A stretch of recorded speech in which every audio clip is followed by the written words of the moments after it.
Hi, I'm Kyle. I'm Josh. This is Two Guys, One Car. Welcome to our car. Dude, it starts with Two Guys, One Car. That's the name. It should start It's with welcome to our car. No, but it has to start with Two Guys, One Car because that's the name of the thing. Just get in the back seat. Ride along with us.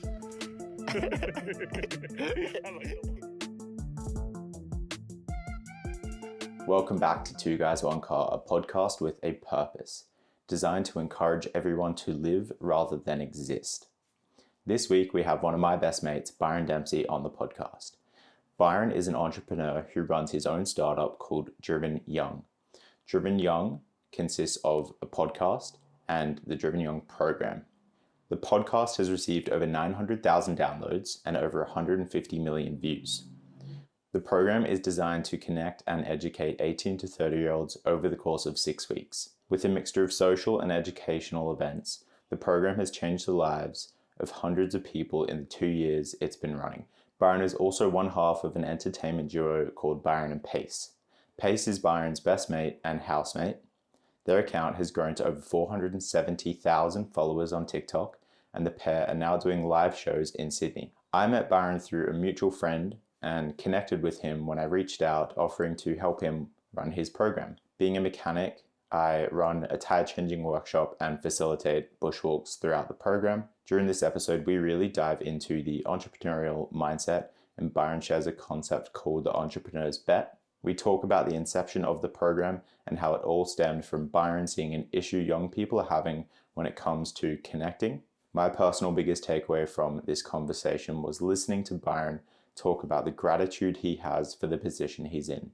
He says, "I'm so lucky to be able to make money doing what I love. I know a lot of people don't and never will." I hope you enjoyed this week's episode. If you do, we would love for you to send us a DM letting us know what you've learned, and any feedback is always appreciated.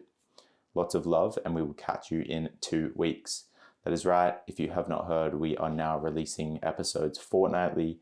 That just gives Kyle and myself more time to dive into other creative passions and projects that we are currently working on. We appreciate your support as always. Thank you for coming on. Yeah, man. For My starters. Pleasure. It's been a long time coming. It has been a long time coming. I'm super keen to talk about your upbringing in New Zealand. Yeah, sure. When I was thinking about what I want to chat about with you, obviously being mates with you, I know Yeah. a lot about you. But how has your upbringing turned you into the man you are today? Yeah, it's interesting because it's funny when I interviewed Pace before we were best mates. He told me this whole story, and I had this idea. I was like, man, I never would have known this story if I didn't have you on the podcast. I was like, people should just interview their friends, Yeah. even out no recording, because you just find out all this stuff. Because it's this clean slate environment. But I was born in Australia, and then I moved to New Zealand when I was 3, so I have no memories before that of being born in Australia. So born in Cabramatta area. Then moved to New Zealand, and we moved I don't know the whole story. My parents have never really told me. They moved to start a church originally. Really? Well, to take a church they had here, they wanted to start one in New Zealand. And we moved to a really small town called Timaru, about 30,000 people. It's like a regional town. It's not a country town, but a regional. And they also moved just to raise kids there. And it was a great place to live up grow up because it's just, you have that country vibe. Everyone knows each other. There's no toxic things. It's just a really cool place to grow up. Also, my dad's a very outdoors guy. And he loves mountain biking. So every time we move somewhere, there's always got to be mountain biking areas. So a big region around the Shire is there's tracks everywhere and there's a lot of nature. And so, yeah, Timaru was actually known for their mountain biking. And so we did a lot of that. And it was just I think I'm very lucky. I had a very amazing childhood, which I think very few people can say. Most people I meet usually had a shit childhood or something. But obviously had elements that sucked. But in terms of making me who I am today, I think mum and dad both played quite a significant role. Dad always pushed me out of my comfort zone, especially with physical things. And if I do a triathlon, I remember once I threw up afterwards, and he was like, "I'm proud of you for doing that." He was like, I was like, I threw up, and he's like, "That's a sign that you push yourself to your limit." And I was like, he wasn't he didn't want me to throw up, but when I did, he was just that's he was, so that kind of at a young age showed me that I can push my body to those certain things. And they both ran businesses my whole life. Never successful, so we never had much money. But I guess subconsciously I saw my parents running a lot of companies. We had a franchise, Chipmunks, if you know Chipmunks Playland, Lollipop. Oh, yeah. So they ran that. And so every day after school we'd go to there, and they ran programs there. for my birthday once, we spent like the night in the playground. Right. Yeah, it was sick. It was like a child, like wet dream. It was so fun. And no, it was good vibes. I'm really glad I grew up there, but I'm glad we moved when we did, because once you hit a certain age, there's no opportunities. There's no 118 there, because once you're 18, you either just you kind of just like settle in and go to the bar every week, and there's not a hell of a lot of opportunities, especially for the world that I'm in currently. So I think I'm very lucky I got to have the intimacy of that kind of childhood, but then had the opportunity of Sydney when we did. So yeah, it was a good time. So when did you move to Australia? Back to Australia, sorry? Just before high school. Oh, so perfect. how old was I? 12? 13? Yeah, 13. Yeah. And so was that intentional by them? No. So I've told you this story, but like I was at my granddad's house. I think I shared it in Pally. I was at my granddad's house, and like we heard all these noise going on at 1 a.m. and my parents were like, didn't know what was going on. And when we woke up, our granddad and grandma sat us down, and they were like, "So there's been an accident. Your house was burnt down." And so we were at our granddad's house, which was 2 hours away in Christchurch. And so mum and dad had gone back to see the house, and it was gone. Like it was still standing, but we went inside. You could walk inside the house. It's a very weird experience. Everything's black. It's just, holy shit. It's not the fire that ruins everything, it's the smoke. Okay. So everything is covered in smoke. So we pretty much lost everything we had. And we had insurance, but insurance never covers, it doesn't cover memories. So there's very few photos of myself at a young age. This was before the cloud. There's no anything online. Yeah. And that was probably like the catalyst for moving, because we then rented for a year. We rented it for like 3 years before we found a house. I think there's other reasons as well. I think my parents were a little bit lost with the business and figuring out what they wanted to do. So a bit of a fresh start, but I'm not 100% sure. Because 12-year-olds, you don't know shit. You just go along. Yeah. Do you think subconsciously seeing your house burn down, that helps you to like detach from materialistic things? Yeah, I never really cared about stuff like that when I was younger. Maybe my parents would disagree. I just remember I wanted good bikes and maybe like PlayStation games. That was it. And there's a few toys we had here and there, but like I look back and it's like, man, I would do anything for like $10. Like I'd chop firewood for dad for like hours, and I get $5, and I thought that was a good deal. And probably because I didn't do the best job, so dad would have to go down and fix it up, whatever. But yeah, I was never super materialistic. I just, my parents focused more on experiences, and like I don't want to say we were broke, but we weren't like super rich. Like our holidays were camping, and the other families would always have like camper vans, and I was always jealous and stuff, but we still had a great time. And especially now I appreciate it that I'm older and I have the maturity to be like, camping was awesome. We probably had a better experience because we weren't like just had TVs and stuff in the camper van. There's something about that, hey, when you can't understand it as a kid, but you see it as an adult. Like I'm the very, very similar boat where family's definitely not crazy wealthy, but not poor, but didn't have, like comparative to people around me immediately, like they were far wealthier. And you would see that where it's like they would go to these really nice places and you would go like a tier below. And in the moment you're super jealous, super envious of it. But growing up, it makes you so much more grateful, because ultimately when you have to take that step back, when you come into your own, you're not disappointed, but you're grateful for it. It's like someone that grows up with like heated floor tiles, and then when they eventually move out, they don't have those, and it's like, oh, what? This isn't, I don't have this. As much this as sucks. that would rock you. As much as you can try to say it wouldn't rock you, it would. Like there would be when you start living day to day. And you look back at all the best experiences of my childhood, very few had to do with money. It was like when it was flooded when we were camping, we had to evacuate at 2 a.m. in the morning, or like, all these experiences, very few have to do with like there's money. It was There's just something like about that, hey. It's the almost the bizarre things that you remember most and that you're the most fond of. It's like there was a professional BMX rider, and I think the story was he traveled America for 2 years, just living at skate parks, riding BMX every day. Like super wealthy, professional, could have lived in a house. And when asked like why you did this, he said, when I'm old, I'm not going to remember the 2 years I spent living in a nice comfy house. I'll remember the 2 years I spent 100%. traveling around America, living at BMX parks, like meeting the weird characters I did, having the experiences I had. That's what I'm in right now. Like I know, like I've already got the vision for like the program where I want to take it, and it's going to get real. I hope it gets really big, and I think it will. But like I just want to enjoy the grind of like figuring out all this stuff and like having to do everything myself. And it's like I always try to go back to that. It's like I talk about the quote from The Office.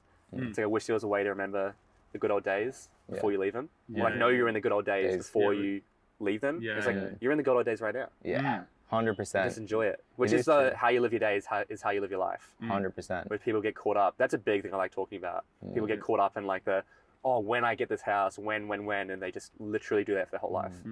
Yeah. It's depressing. I really caught myself in that recently with MMA. So like Kyle and I are obviously huge MMA fans. And there's one of the champions, his like title reign ended recently and he lost the rematch. So it's like, that's done. He's never going to be what he was. And I realized I just missed his entire title reign because I was caught in like, what's he going to be? When he gets the next win, he's going to break this record and then like, he's who's going to he gonna achieve find this. next? And that's what I was living. And now I realized I just missed one of the greatest martial artists to ever live. Yeah. And I just missed that whole performance. I missed his whole career because I was so fixated on what he could have been. It's the same with Messi and Ronaldo.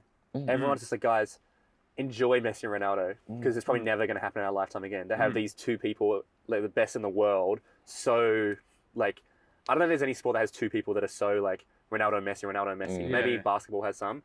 It's like they're ahead of the pack, but they're both like like being just compared. battling out. Yeah. Like, we're living in the greatest period for that. Just Right appreciate now. it. Yeah. How do you practice that daily? I think it's just like, for me, like,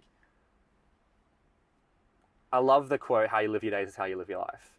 And I think because I'm just very hyper aware of it. And I always just try to like live in the moment. But be excited for the future. So you want to be like content with where you are now, but excited for the future. So it's not like just don't worry about what's coming up. For me, like I always have projects up. Like I always have something coming up. It's always like, it's a live show last night. Now it's Empower You that's coming up. And then it's the start of the next program. Like I've had that for years. I've always had something to look forward to. It's like when you got a holiday, you know, you're looking forward to your holiday, then you have your holiday and you're like, what do I do now? Yeah. I kind of have that. And so, yeah, I guess honestly, I just think it's being consciously aware of it, that you want to be enjoying it now and catch yourself when you start going, when. It's that word, oh, when, oh, when I get it. No, just enjoy it now. Because when is it never really comes, because whenever you get there, you're never that happy. Yeah. There's a scientific word, hedonistic adaptation, or the hedonic treadmill, which is a study they've done where they imagine like your baseline happiness is here. Like let's say it's how we are right now. We're not sad, we're not crazy happy, but we're just content right here. They've done studies of people who won the lottery, bang, they go up here, but they always eventually go straight back down to their line. And people who have like lost limbs or been paralyzed, they go down here, but after a few years, they come back up to that line. And so my thing is like, how do you raise that line? And it's like, you just want to focus on that line because you're going to have the highs and lows, but I always try to focus that line because I think a lot of people have really extreme highs and really extreme lows and that causes a lot of issues. You just want to like, just try and be content with where you are and focus on living in the now. Definitely. And with that quote, how you live your days is how you live your lives. And you said you always have these like events and things to look forward to. How do you find that you enjoy the mundane day to day? Because I find myself getting caught in like, oh, this Friday I have this really cool thing, this Saturday, and it's a Wednesday morning. I'm like, no, that's in the future still. Like, enjoy your Wednesday right now. It's a good question. Like, I think this is like the social media thing is like my life probably looks really fun and I love my life. But a lot of it, most of the life is just in the office. But I think because what I do is so fulfilling, I don't mind doing the shit stuff because I know it has a longer pay. Like setting up the program is so much work, and it sucks honestly setting up the program. Like there's so much admin and all these things, and we get a few people refund, we get a few people saying this, but then to see it pay off is all worth it. So I think because I'm connected with my bigger vision and what I want to do, I don't mind doing the shit things because I know if I was doing shit things and I had no vision, that would be tough. I don't know how people like work in a job they don't enjoy and they're doing it like when there's no bigger picture. I don't even know what advice I'd give them. Like that's real tough. So I'm lucky I'm in a position where I love my overall message and what I'm doing. And I'm one of the guys on my podcast, actually a billionaire, my first billionaire. Holy shit. Yeah, I interviewed him in America. I got 20 minutes with him and I interviewed him in front of his stadium, which he owns. It's like a American football stadium. My Dave goodness. Meltzer. I think he's a billionaire. If he's not, he's worth at least 500 million. Yeah. And he has 16 people on his team just doing his content. 16. Oh my goodness. Just doing his like podcasting content and stuff. Wow. Yeah. How did you feel walking into that? Oh man. So his intern picks me up in a Tesla and I like rock up and he's a super nice guy. But I was like, what advice would he give to younger people? Oh yeah, I'll go get to that. But I was like, he always talks about happiness. And he's like, for him, it was something along the lines of happiness is connecting with the potential you have in your future. Or like knowing your potential in the future makes you really happy because you're excited for the future. And he said it much more eloquently. But I have to agree. I think a big part of happiness is like, what's coming? I'm excited. I've got so much potential. A lot of young people, I think, just don't even think they have potential. And they just kind of like, they're just kind of like there, just living the day to day. Yeah. Yeah, that's so true. And when did you realize that you could have change and create change? And like to give context, like tell everyone listening about the program and what it is. So the program is it's for 18 to 30-year-olds. It's called the Driven Young Program. And it's a 2-month program for young people who want to pretty much find a community and learn some skills to help them navigate their 20s. They're the 2 issues I see. We don't have the skills and education that are modern enough for people in their 20s. We're not learning like vulnerability, life skills that we need to be learning. And there's such a lack of community, especially in Sydney and Australia as a whole. So I wanted to combine those 2 things. And so, yeah, now we're doing about 100 people per program. We've got 4 programs this year, hopefully, launching Melbourne at the end of the year. Obviously, you're a part of it. We've got a team of mentors and volunteers now. And yeah, I love it.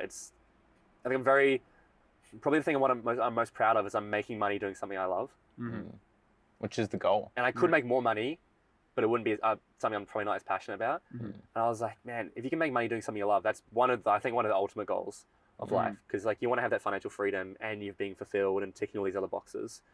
So yeah, what was the original question for that? When did I figure out? When did you see that problem? And honestly, when did you... it was probably when I joined the pyramid scheme. Yeah. Like, you know, like a multi-level marketing. I don't know if you guys have come across that. And is it technically a pyramid scheme? It's close, right? I don't think it's technically because they're illegal, but they have... Cousin. Yeah, exactly. It's a cousin. Yeah. And I didn't make any money from it, but they do personal development workshops every week. Okay. And I was going to those. It was a whole new world to me. I was 18, just finished high school, didn't know what I was doing, so I latched onto it. And they talk about mindset, and they gave you all these audio books, and I started listening to stuff. Then I came across people like Gary Vee, and I was like, oh my God, there's a whole world of people out there. And the common theme amongst them is they all sucked at school, or none of them said you needed uni and stuff.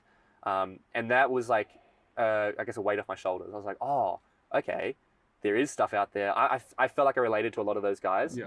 And so I was like, I also just think my parents instilled a level of confidence in me. Like when I was younger, I just say yes to everything. Like we do like team houses in schools. Yeah. We do a performance. There's 4 people on stage performing. It was like me, my brother, and my 2 friends, and everyone else. And I was dressed up as Freddie Mercury, like playing the trombone, and like I look back and I'm like, why did I do it? How did I even do that? But I just did it. I didn't even think about it. I just did it. So I think I just do stuff without thinking too much about it, and it just kind of seems to work out. Or if it doesn't work out, I learn stuff from it. So I think my parents played a big role in that as well. Yeah, you have a very growth-oriented mindset. Like everything I've witnessed of you over the past few years, like anything that most people would consider like a massive setback, a massive issue, you see it as that, but you're also like, all right, what lessons can I take from this? How can I move forward? And how can I use this to learn and grow? And there's definitely a common theme you'll see amongst, like, I always ask at the end of my podcast, what advice would you give to an 18-year-old? So often it's take the risk or enjoy failure, learn to love failure. And it's like, it's so hard to say that when you're young, it's so hard to comprehend that, but it is one of the best ideas. Like you have to just learn to love failure. And when I say love failure, you never love it at the time. Like you let it sit for a few days, but you're gonna learn from it. I remember with you when I was so vivid when I was with you at before the second program we were running, and you're like, I'm so excited, Byron. In the back of my head, I was like, dude, I didn't know I was gonna run, because I ran 2 webinars and they flopped. Yeah. And I was just like, I had no confidence for it, but I was like, I just kind of keep going. I think it's something you just keep going. And you'd be amazed how far you can go. You know, a lot of people don't realize. You guys, physically, mentally, like you can just keep going. Yeah, you got to stay in the race. It's like, to your point, it's actually being married to like the fulfillment thing. Like as in like, this is something like I actually believe in. I feel like there's like that's like a unlimited resource if you can really tap into it. Well, that was something I noticed with a lot of common threads is I met a lot of people who are wealthy, but they're not happy. So they've got a lot of money. So I was like, okay, so money isn't the be all and end all. It can't be. And everyone kind of says that, but it also is important. Like if you want to live, I think for the life I want to live, I'd love to have money so I can travel and have an impact and whatnot. So I think there really is a sweet spot where you can do something that you love, which is hard to do. Like most people are successful say most money's in the boring businesses. Like the stuff that you buy, functional stuff you buy that doesn't fulfill you, but it's just stuff you need, toilet paper and all that stuff. The boring businesses make money. So yeah, it's very hard to do, but like you want to chase something that is ticking those boxes. Like the 6 human needs, have you heard of those? Go on. I don't know if I can remember them. But like Tony Robbins created the 6 human needs, and it's like the 6 needs that we need as humans to be fulfilled. See if I can remember them. First one's certainty. Then the second one's like uncertainty or variety. So you want to mix of both. Love and connection, significance. So you want to have something that makes you feel significance. And then contribution is one, so you want to be giving back. So if you can tick all these boxes, you're probably going to be quite fulfilled in life. Most people only tick like a few. And when did you realize it was more the fulfillment you were chasing? I think just because like with a podcast, I remember when the podcast started, my podcast started to take off a bit. I started to get messages like every week, and it wasn't just like, "Hey, I love your podcast." It was like, "Your podcast literally changed my life," or like, I remember there's one girl, Angela, and I screenshotted a message just on my phone, and she was like, "Hey, Byron, I listen to my podcast with my parents like every day, even though I'm 14 years old." And she's like, "I'm from Canada, and you've helped me realize so many things." I had one guy say, "Hey, I landed an internship with a law firm because of one thing you taught me," and like, it just made me realize, holy crap, this is actually providing value. At first, it was just me talking in a mic, and like I didn't know if it was doing anything. But that gave me a lot of confidence to be like, well, if I can do this on the podcast, what could I do with the whole business or like the program and all that sort of stuff? So and I've got over like 300-400 of those now, of people who are just like, yeah, again, it wasn't just, hey, it's helped me. It's like, it's literally changed my life. And I'm like, I didn't think it'd be possible. Yeah. So that gave me a lot of confidence to what I was on something that was along the right path. You feel that's like a fuel source that you use? Yeah, 100%. Whenever they're in my favorites. Whenever it gets tough, I've got like a lot of those screenshots. I printed a lot of them out and like put them down. And the thing with like Izza, like, and now it's like not people listen to podcasts, people from my program now. That's even bigger because you've met them too. Yeah. Like it's Even like you know who they are. Layla's birthday in my last program. I remember me and Dale was sitting there, and this was after my program. And it was like everyone in the room. This wasn't a program event. It was just people from my program. At her, I was just like, all her friends are from the program. And I was just like, this is really cool. And Izza, who came up to me, and she was like, this program saved my life. Yeah. I've got it recorded. Yeah, I've heard it. It's wild. Wild She's voice. just recording? I had a mic on when she said it, so I've got it recorded. She's just like, hey, Byron. And I'm like, hey, how'd you find it? And she's just like, yeah, it was good. I was like, was it what you expected? And she's like, yeah. And I was just like, oh, cool. And then she goes, I just wanted you to know, this program saved my life.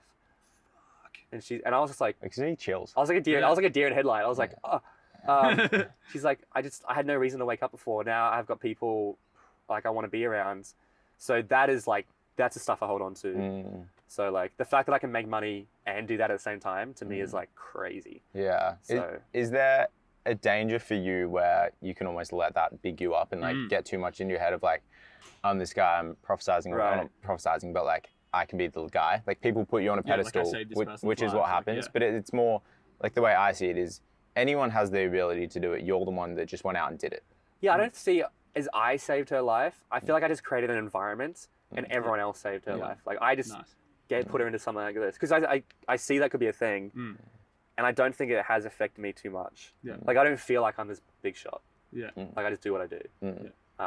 And I just have fun doing it. And you're like, I'll even speak to that anytime at all of the launches, because that's when it hits me. I'm like standing at the boat, there's 100 people lined up, and I just look at you and I'm like, dude, you made all of this happen. Like you were the guy that brought everyone here, and you're like, yeah, it's pretty cool, hey. Just like, but, that's what you'd say. But it is so wild. And I think holding that humility is the most important thing. Because the second you let it get to your head, like game over. 100%. And you've always got to have, it's such a balancing act. Like you've got to have enough ego that you know you can do it. Yes. And I mean, maybe that's just confidence. There's probably a difference, right? Because ego isn't just a bad thing. No, definitely. Like I think we always use it as a bad thing because when we talk about ego, it's usually people have too big of an inflated ego. Yeah. But I've also known people who have had inflated egos, and I've seen, again, I've analyzed a lot of people that I want to be like, and I see how people perceive them and whatnot, and I'm like, I want to try, not do that. And I also do want to grow my program. Like for me, the most important thing is impacting people, and it doesn't have to be me doing that. Like I want to outsource it as quickly as possible. Even though I love doing it, and I do still love the fact that people admire me, of course, because that's like, it does make me feel good that people perceive me as someone who can teach them stuff and whatnot. But yeah, I don't think it's got to my head at all so far, and it is something I'm very consciously aware of though. I also still think I'm pretty small in the big scheme of things. Like, And I think that's quite good, that the outsourcing thing, like you like wanting to outsource it, that's almost like a benefit for the long run. As in like you aren't as connected to it. This isn't 40 hours a week you're there, people saying like, Byron, I love you, I love you, I love you. Like I can imagine like that could get to a point where that just gets too consuming. I would say it's almost like, it's cooler for me if someone like, I train someone up and then they impact their life. Yes. So it's not me directly, but it's like they'll still come through me. Because that really speaks to what you're actually doing it for. Realistically. And so, whenever the going gets tough, I always go back to those things. Because it does get tough. like, I mean, you guys have seen it. It's like, it can be a grind. And it's Yeah. so hard. And I just have that connection. And I'm lucky, like, it did take, to be fair, it took me ages to find the program. I did so many things that failed beforehand that weren't really that fulfilling, and I just trial and error. So, do you want to dive into those? Because I think so many people would just stop at that first thing. But like the tip of the iceberg thing. But break down what were the things you tried, what failed. Where did you start with the program? Yeah, well, where I start, oh man, going all the way back. Like, I mean, when I started like a video marketing agency, and I was just like working with clients because I like doing that, creating. I was doing like making podcast clips with people, but I was too early almost. Like, I literally was ahead of the game so much, people didn't recognize the value. And I had some clients, but like looking back, I was not. Like, it's cool to have a company like that, but it's not fulfilling, right? It's cool to get people some results. I lost all my clients during COVID, which is when I doubled down on the podcast. Yeah. My first idea was this thing called HSC roundtable discussions. And I was like, so many people go to uni not knowing what's involved. So what have I got, like the top uni students from all the different, like law, psychology, and then I did like this thing where people would jump on a Zoom and they could choose who they wanted to see. So like, I want to talk with someone from law. I want to talk with someone from psychology. And I created this whole Zoom event. And I found a whole bunch of people, like 40 people from like students who were in like UCID and all the top universities. And then I went to launch it. I kind of started launching it, and it was like $30 for like a half day thing. And then it was crazy, man. It was like I met Brent, who you guys know, and then I come home and I come home and I'm on a bit of a high, and my sister comes out and she's like, Byron, grandma's had a heart attack. She's about to die. Like, literally. And I'm like, wow, holy shit. So we go to the hospital, we go in, and all right, it's time to say goodbye. And she's up on all these drugs. And like, you walk in, and like, what do you say to someone? Like, I don't even know, what do you say to someone when it's like, goodbye? Yeah. Like, what advice do you have for me? Like, it was super sad. I was there with my mom, and I was just like tearing up, and I was just like, and she's like very lucid. She's like on speed, basically. Yeah. And she's just like, oh, hey mate, how are you? Like, she's no idea this is like goodbye. Wow. And so it's like, very confronting.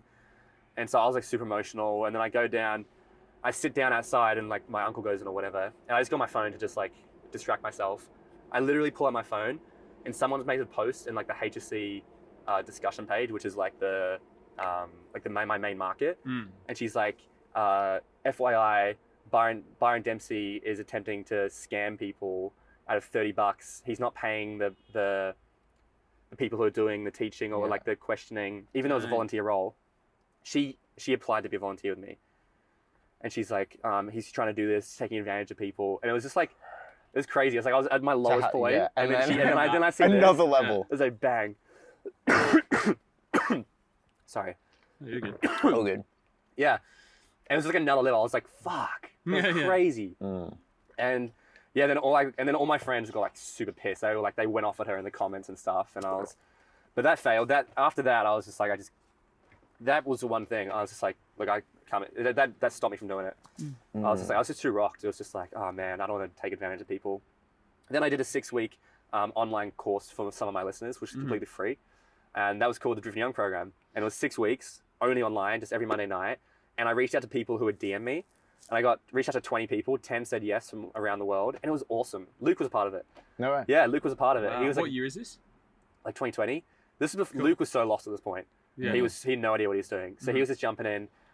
This was before he went in during COVID. Yeah. He was like, should I go? Should I not go? Yeah. So he was super lost at this point. I was lost as well. But it was really fun doing this thing, and they loved it. And then during COVID, I started the first program, which is called the Intentional Gap Year Program, which is for people fresh out of high school. It was going to be a year-long program, but I figured I'd do a 3-month trial. So that was for 18 to 19-year-olds. We did that. COVID hit halfway through. A lot of people dropped out. A lot of people got refunds. I ended up extending it to 4 months because we couldn't run it during COVID. Ran that. As you know, the first bush hook, we had 2 people showed up. Yeah. The second one, we had 3 people. The first tire chaining workshop, we had 3 girls. And like, to mention, like, you have 15, 20 people say they're coming. Yeah. And then 2 show up. Yeah. And then we finished that one. And then that was like, I didn't know if I wanted to keep doing it after that. So I was like, it was good, but man, it was a lot of work. I was like 10 grand in debt from that. And then I switched it. I was like, you know what? I don't want to do 18 to 20-year-olds. I think people in their 20s earlier. So I went for early 20s, did the first Driven Young program. And now I've switched it even more. I want to do like mid 20s. And that's how we kind of got here. So there's like 3 or 4 failed projects to get here, and then I'll still keep going. So yeah, a lot of people don't know about the first kind of few ones and the original ideas. Yeah, because all they see is like the Driven Young program, what it is now, but the work to get there. And it really is the sifting process. You have to like keep putting it through the refining process, and then you get this really nice, well-oiled machine in this product. But so many people just stop at that first thing. Like the task, what you're trying to do isn't simple by any means. Like it is like the things you're trying to tap into with people are so complex. So it's like, there's no way that works first go. Yeah, it's so hard as well because like I'm not going after a wealthy demographic. Yeah, it's so trustworthy. That's my biggest thing, and I'm in a market that's quite scammy. Like a lot of people are. For sure. Yeah, they're like, is this real? Yeah, every time. Oh, everyone thinks it's a scam. The amount of people who are like, I was so close to pulling out, and now they're like, I'm so glad I didn't. And the hardest thing is when you didn't have the testimonies or any evidence that it was real and that it's legit. I don't know how I feel the first one. I honestly don't know how I did it. Like I was pitching it with stock photos. I was like, we're going to a boat party, and I had a stock photo of a boat party, and I had no testimonials. I was using I did. I testimonials for my first online program. I was like, sorry, I ran an online version of this and it was good. Yeah. Like I was just clutching at straws. Like I don't know how I did that, honestly, but I just did. Yeah. Like, and it's not like this was like horrible times. I was enjoying it. That's the key thing, right? I look back and those were the good old days, right? Like pushing through, grinding through. So I think that's what people have to try have that mindset of like, you know, you want to enjoy it even when it's not good. You know And it comes back to what you said before, like having a level of passion for it and like gaining fulfillment from it. Because like when there's no financial incentive, when there's nothing going on, what is going to keep you showing up? And for you, it was that you just actually loved it and believed in the product. I also love building businesses. Like I love that being able to build something and like have a reputation. Like I take that like I've got a 5-star review reputation right now. Like my biggest series is getting a 4. Like I'm just like, I need everyone to be happy because I want to maintain that 5 stars. That's kind of my headset right now. So even if people pull out, and then people screw me over big time, but I'm always just like, you know, make them happy because I don't want them to come and put a bad review. So that was something I learned. You know, one of the most important things in business and in life is your reputation, which is what we were talking about before, like maintaining relationships and having a reputation. Now it's never like flawless. Yeah. Of course. And that goes across to anyone. You don't have to be a business owner. Like, what's your reputation?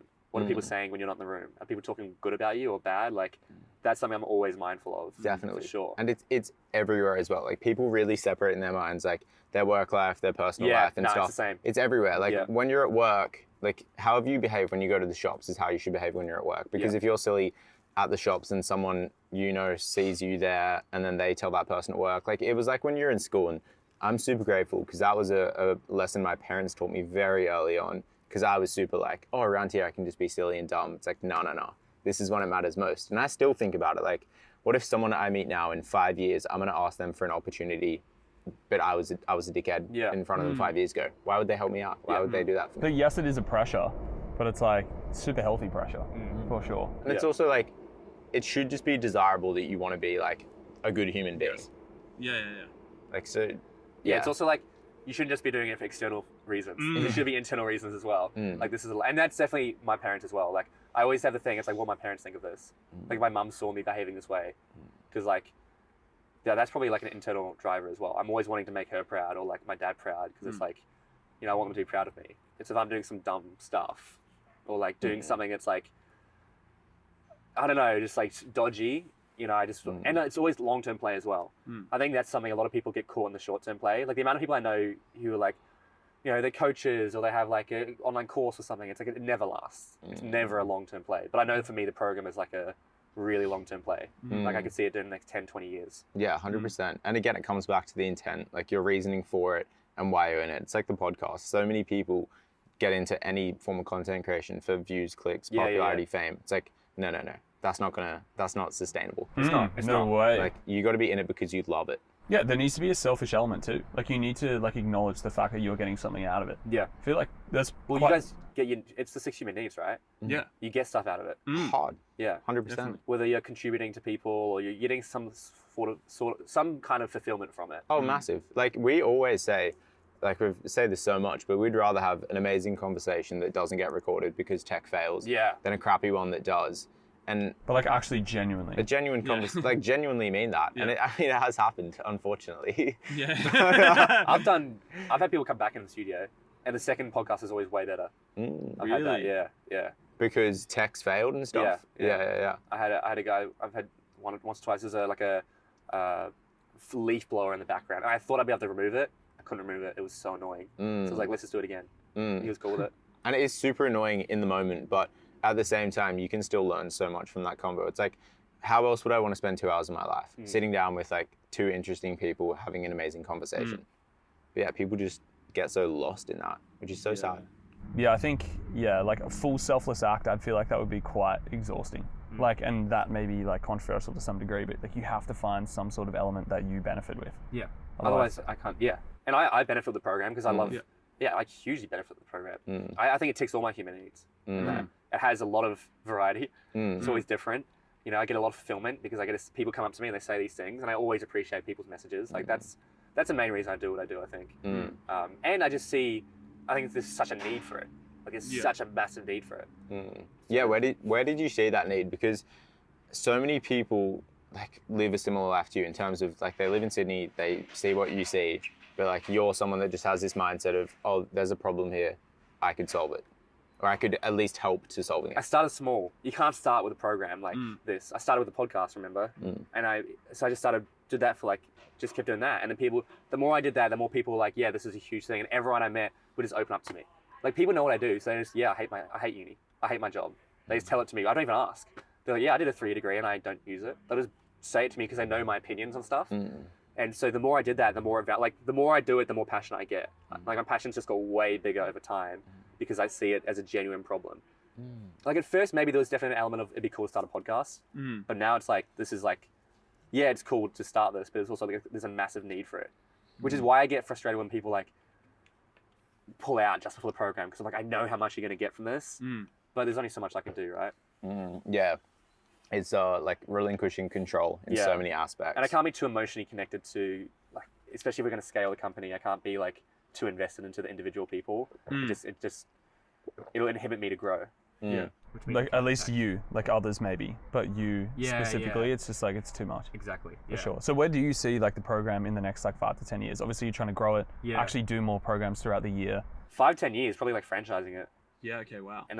And so people can pay a fee to like be able to use it and run their own program and definitely in 5 years I'd love to be international.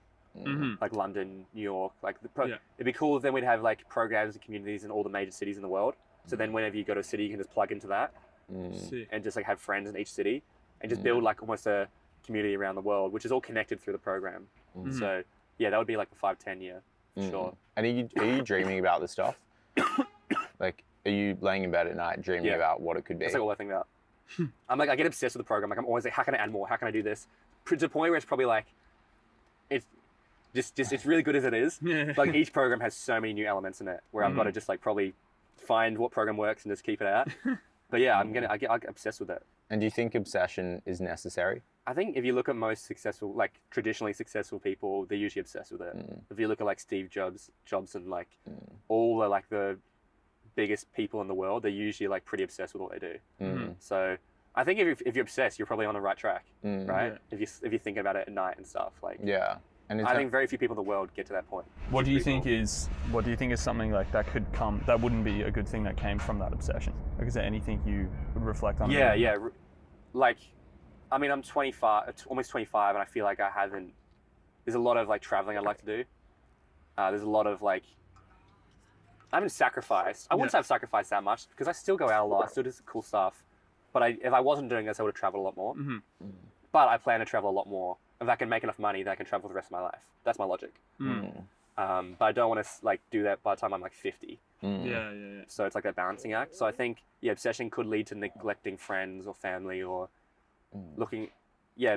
Most business owners have pretty average. Like the really successful people, I think have average relationships with their family and like partners and stuff because they're so obsessed. So it's like watching that. And it's interesting for you because you're in the realm of community.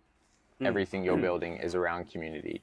And I think it is the best thing for that because you're seeing it all day, every day. So it forces you to like look within and look at your own life and your own community. And how do you feel your community is in your personal life? Yeah, it's good. I think it's definitely something I've been wanting to improve on this year. Like just do more stuff outside of work. like I started jiu-jitsu, and now I'm doing more mountain biking. I'm trying to pick up more tennis and just have more hobbies. I didn't have many hobbies. It was like, because I love my job, that's just all I did, which is good. And you kind of have to do that to make a business. You have to be working like a lot of hours. But you don't want to like neglect and like you at least burn out, right? So you want to look after your mental health and all that sort of thing. So yeah, I try with each of my family member have a thing. Like I go for walks with my mum. Me and my sister are starting rock climbing, hopefully. Me and my dad are doing mountain biking. So I have things I try to do with them. And I try to get coffee with people as much as I can. Like the cool thing about working for yourself is if someone says, hey, do you want to get coffee? I can make time. Yeah. And so I always prioritize that stuff over like an extra 30 minutes of work if someone wants to catch up. So yeah, but it's something very intentional. I think a lot of people fall victim to that who are like hyper achievers, so to speak. It's an interesting, depends on what you get into, but some people can like be preaching a certain vision at the start and then actually not even embody that vision. Oh, so many people. Like years later. That's and one of my... I'm so afraid of that. Like I genuinely am like, I constantly think about that. I guess like with the brand we're trying to create is like living rather than existing. That's a big task. Like we have to live rather than exist to even do that. And it's very like honest. Like we couldn't bullshit that. So it's like, sometimes it's like, it's all the little things, all the little decisions. I'm just like, fuck, if I do this, like I'm not embodying what I want to be pushing. It's good because it holds you accountable. Yes. The thing about teaching as much as what I do is like, I won't teach it unless, I fully won't teach unless I fully do it myself. So everything I teach, I do myself. And I believe that. Like there were sections I didn't teach for 2 years because I didn't fully comprehend it. And now I do, and now I'm teaching that. And so yeah, by teaching it almost holds you accountable because you're like, well, I have to do this because I'm telling other people to do it. So it's actually kind of a cool level of like... And you know that if you didn't do it, like you're like the way, what you're teaching just wouldn't come out the same way. Yeah, it's also like, for me, just like the person I want to be, it misaligns if I'm like not doing it. And if you don't believe it, no one else is going to believe it if you're telling people. And a really important note you mentioned as well was like being intentional with spending time with others. And I think it's, yes, making the time to do it, but also your mindset when you're with them. Like it really is subjecting yourselves to like their presence, what they want to do and being with them. Because it's super easy to be with someone in a physical like presence, but mentally still be clocked into work thinking about like, oh, how can I grow the business? How can I grow the business? So for you, how does that disattachment come? How do you disconnect from like that entrepreneurial, just grow mindset? I think definitely like just don't have the phone out. That's like the first thing. I mean, it's funny though, most people always come back to talking about the program or like different things. Literally what we did. It comes up. And I don't mind that because it's like, I love it. But I think, maybe I should be mindful of like having more conversations about like, what's going on with your personal life? Like, seeing anyone right now? You like, I definitely probably neglect some of those conversations, especially like me and Pace, because we have a business together and like, all we talk about is just like, how can we like improve the show? How can we do this? We're talking nonstop about that. It's pretty rare I'd be like, how's your relationship? How's your mum and dad? And it comes up every now and then, but I think I should be focusing on stuff more like that. I think everyone wants to have those conversations, but like, I'll give you an example. I think I already told you off camera. Sorry. No, don't be sorry. Got this freaking cough. I had this thing with this girl last year and it kind of like fell apart. And I was like, had a lot of realizations and me and Pace had like a really good chat and it felt really good. And then me and mum had a really good chat. And I was just like, man, I should be having these chats more often. Like I talk a lot about vulnerability, but I don't do it too often. And I do it, but I should do it more. And it's just hard. But it's like I always enjoy it when I do it. But it's at that first step of just saying, hey. Initiating, yeah. Which is where I like to give permission in my program to do it. But to do it in personal life, I wish I should do it more. It's like, and what's cool is it's that skill that never gets fully sharpened. It's like speaking out, trying to actually like be yourself. Speak those conversations. It's so like you never get good at it. Almost you can over time, but it's like you need to consistently sharpen that tool. So if you don't do it for a while, you realize you haven't done it for a while. And like you've seen my talk, my vulnerability talk, which is like amazing. Which I hear good shit. Like apparently it's like that's my best talk in my opinion. It's like I save it for like big things. Like and I put a lot of work into that. And that's about like my dad and stuff and my granddad who was like fully emotionally cut off. Like New Zealand, grew up one of 11, builder, passed on to my dad, passed on to me. Each generation's gotten better, but there's still like, I struggle so much with that. Like Nick, you know Nick? Yeah. He's the best. He just does it without even thinking. He's like, I love you, man. He'll just say like, he's so good at it. I don't know how, but he's someone I admire quite a lot for that kind of vulnerability thing.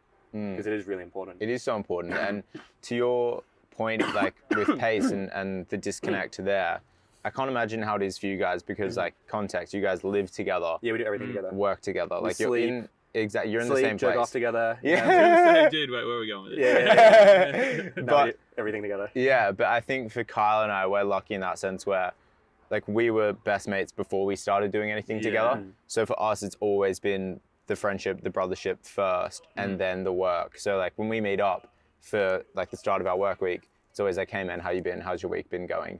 And then it's like getting into work. But I can't imagine for you guys, it's like walk downstairs, office is right there. And it's realizing that, and like we're looking at moving out together soon. So like I've learned so much from just seeing how you guys interact. And like, all right, what lessons can I take? What could I possibly do better? Yeah. And what do I really want to implement in our space? Yeah. It's cool though. Like it's crazy. Like we do everything together. And I never really get sick of them. Like I don't know. That's crazy to me. Like we wake up, we work together, we go to gym together. Like first thing we do, ice bath together in the morning. Then we go to gym together. Then we have a shower. Then we sit down. Then we'll go to work together. And then we'll watch like The Last of Us at the end of the night together. Or like, I don't know. It just kind of works. Yeah. And then we run a business together. Then we go to the shows. Like we still have our own space, but like, yeah, it's and that's pretty cool. Like I always wanted like a best guy friend. You know what I mean? I didn't have that in high school. Yeah. So that's pretty cool. That I found that. I think, like when I look at you both individually, I think the reason it works is because you're both so secure in yourselves. Like you're like two strong independent bodies that can come together. Yeah, yeah. But when you have like two people depending on each other, like one moves, the other one falls. It's like a house of cards. But you guys are like really sturdy in yourselves, which is why you can come together and have like a also beautiful think- relationship. We don't sweat the small stuff. Like man, if you're gonna live together, you can't. You shoot the shit. It's like yeah, there's stuff like I'm definitely not as clean as him. Like there's this stuff that happens, and it's like I personally don't really care about little stuff at all. I don't have energy for that. Like the mental energy to care about the like little things. Like I've taken the trash out more times than you. It's like I don't care. Like I've had to do The this trash is more. out. Who gives? Yeah, like I think, and that's really good with us. Like we don't have like those little bickering. And when we do have disagreements, it's not even like an argument. It's just like, how can we solve this? So yeah, that's really cool. Because I always wanted like a close guy friend. Because you see them in the movies and stuff, or like other people have those mates, and I never had that in high school. It was just like, I was part of like a group, but they had like their main groups, which sucks. Because like when they have events on, they'll go out with their other groups, and you're just kind of there like, oh, what do I do? So yeah, that was kind of shit. But Yeah. How did that affect you during those years? I think I had like a perception people didn't want to be around me. And maybe that's a reason I want to build community. It was because I was very lonely after high school. So it was a big reason I wanted to start this community because I was personally lonely, and I know a lot of people felt the same way. Like I said, like for me, I hated Australia Day. I've never really celebrated it. I know people don't celebrate it now. But back 8 years ago, people celebrated it a lot more. And like every Australia Day, I would never get invited to anything. Everyone would go out. All my friends had their other friend groups and stuff. And everyone would go out, and I was like, oh, this sucks, because you see it on Snapchat. Year 2, like year 8, same thing happened. Year 9, year 10. I ended up hating that day. I just go in the office and work. No one was in the office because of co-working space. And it definitely like made me feel like people didn't want to be around me. And I was just like, remember thinking like, man, all it would take is one person to invite me. But my ego wouldn't let me ask to go anything because I wouldn't want to ask. I'm like, oh, can I come along to this? Like my ego was in the way of that. And so like I just watched Snapchat stories of like everyone having fun. And yeah, it sucked. It definitely made me feel like people wouldn't want to be around me. And I was just like maybe I was annoying. Like, and then you start overthinking, like, well, why aren't I getting invited? Is it this? Is it this? It's probably just no one even thought about it. Yeah. It's probably not as as serious. It's probably everyone assumed I was with another group. I honestly think that's it. It's as small as that. Oh, Byron's mates with those guys. He's probably with them. Yeah. But then they were all saying the same thing. That's probably all it was. Yeah. But you overthink a lot, don't you? Yeah, 100%. Like for all you know, it could have turned into like, oh, Byron's just in the office because that's what he did last year and that's what he's doing this year. Yeah. It's like Byron doesn't want to be around us. Yeah. And it's crazy how like all it takes to break that stuff is communication. Like willing to be vulnerable and like step in, like talk about how you're actually feeling. But communication pretty much solves like 99% of issues. It's so dumb. It's so funny how it's just something so simple. But we just big it up in our heads and fear it out, which is crazy. I was talking about this last night with like a couple of old school friends of mine who I haven't seen in a long time. We were having dinner and we're talking about how like when you see, because we like went to high school together, we're talking about when you see people from high school that you didn't really have a relationship with. And this is kind of a little bit off topic, but you know how when you see people and it's like, there's almost like at high school, there's that hierarchy. And like you had your place and that was all different and everyone had their like position. And like we were just talking about how one of them saw someone else who was like, you know, deemed like someone who was popular, and like they like looked past they like walked past each other on the bus or something, and like he like half acknowledged her, like gave her the nod, but he's like, no, usually I would like say hello, and he's like, why didn't I say anything? And then he was just thinking like, I was just operating under that same hierarchy. Yeah, you went straight back into that. He's like, dude, I went back like 5 years to that hierarchy. And like, let's say I had a relationship with that person, like I knew that person quite well. And it's like, she's like one of the kindest people. Like she's just so nice. Yeah. He knows that too. But then he was like, dude, I just switched into this high school thing, and like she was here and I was here in my head. And then like, I just didn't have that conversation with her. So like, it's an interesting thing thinking about like the high school times and like how much that impacted us, like when we were in high school. You forget the hierarchy thing, hey? Because I wouldn't say there's any hierarchy in my friends. It's like I've just got my friends. There's no like this person's here and no. I forgot that was the whole thing. It's so it's shit. the life, and like that really is, at least for me, that was all I fixated on. It was like I was so focused on how people saw me. Yeah. And like, where do I sit in this level? Yeah. And it's crazy how much it affects you and how much you're willing to conform. Yeah, it's nuts. And do like The lengths you go to. The lengths you go to just to like hold position or move up or not drop down is wild. And we were talking about it because he was like almost like fearful. Like he was like not fearful, but he was like, yeah, because he probably wasn't in, like he was like hanging around with different groups and whatnot, like a bit of like a ghost type person. And I was saying to him, like my experience would be totally different. Like in those years, it was like year 7, 8, 9, whatever. It was kind of like I knew I was like at the lower status, but then it went to like year 11 and 12, and I used to just resent those people because they'd just be like, you're going to be nothing and I'm going to be something. So like, you think high school's great? Like, you know, like, oh, you're at the top now, but like, watch what I'm going to. So it was almost like a fuck you.